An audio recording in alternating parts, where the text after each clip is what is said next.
Je suis loin de la France et je vois la manifestation contre l'élection de M. Barnier. Et je me dis, mais qu'est-ce que la France est devenue? Je suis tellement triste. Là, je suis carrément à l'étranger. Normalement, je rentre, je crois, demain ou après-demain. Je reprends mes activités d'enquête et tout le baratin. Et je suis triste de voir à distance ce qu'est devenu notre pays. Et je pense que c'est par rapport à nos gouvernements.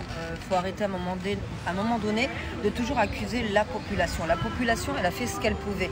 La population, moi j'ai une pensée forte pour les travailleurs, comme les médecins, les infirmiers, les ouvriers, les artisans, les restaurateurs qui se sont battus pendant le Covid pour essayer de s'en sortir, cette jeunesse qui essaie de se relever, qui est complètement égarée avec tout ce qu'on est en train de leur montrer comme exemple de haine et de division. Et aujourd'hui, tout le monde s'est mobilisé pour voter pour les législatives. Et là encore, notre gouvernement ne nous respecte pas. Notre gouvernement ne respecte pas non plus. Je suis désolée parce que je voulais, alors peut-être pas y croire à ce gouvernement, mais croire en l'avenir de notre pays. Je suis chauvine. Je pense à ces enfants de l'ASE, je pense aux sans-abri, aux citoyens français qui sont dans la rue. J'ai une pensée aussi pour les réfugiés, il ne faut pas croire. C'est horrible ce qui est en train de se passer en France. J'ai beaucoup de mal à me dire qu'on va réussir à soulever tout ça et à changer la donne. Mais en fait, c'est pas que ce gouvernement, ça a commencé déjà pour moi il y a quelques années. Moi, je pense à 2017, voire un peu plus. Je ne maîtrise pas spécialement totalement la politique, mais je me dis que là c'est une catastrophe quand je vois qu'ils ferment l'Observatoire de la grande pauvreté, quand je vois, enfin il y a plein d'organismes qui nous auraient permis de savoir à quel degré notre pays souffre et comment on peut le faire évoluer. Les retraites, est-ce qu'on parle de ces personnes âgées qui mangent dans les poubelles, mais égalité, fraternité et liberté, liberté, égalité, fraternité dans l'ordre, pardon. J'ai l'impression que c'est plus d'actualité. Bien sûr que les politiques vont le ressortir à chaque fois, mais en fait ça c'est pour les gens d'en haut. Comme a dit M. Barnier, nous on est les gens d'en bas. Et les gens d'en bas, on regarde et on se dit ah bon, c'est comme ça le déni. Ça commence à vraiment bien faire et j'en ai marre en fait. À chaque fois on est obligé de sortir dans la rue pour exprimer nos opinions, mais jusqu'à quand?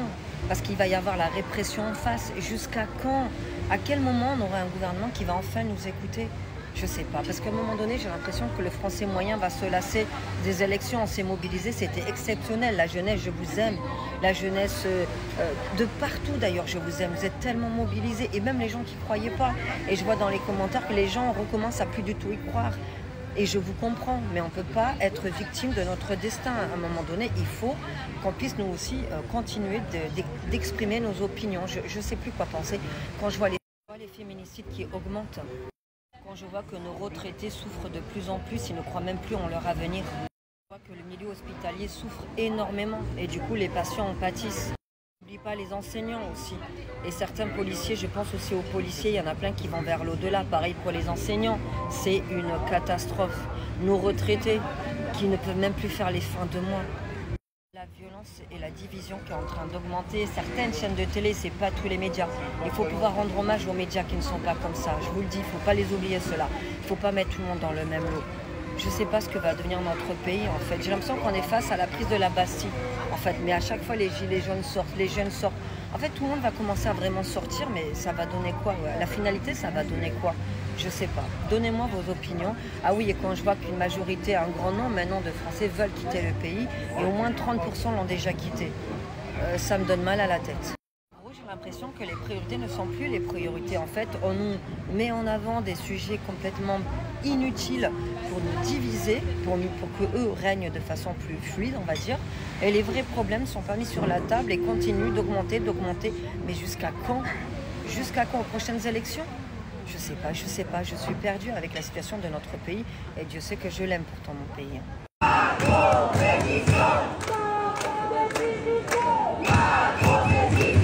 Les manifestants dénoncent un coup de force d'Emmanuel Macron après la nomination de Michel Barnier en tant que Premier ministre. À Paris et dans 150 autres villes françaises, des manifestations sont en cours actuellement.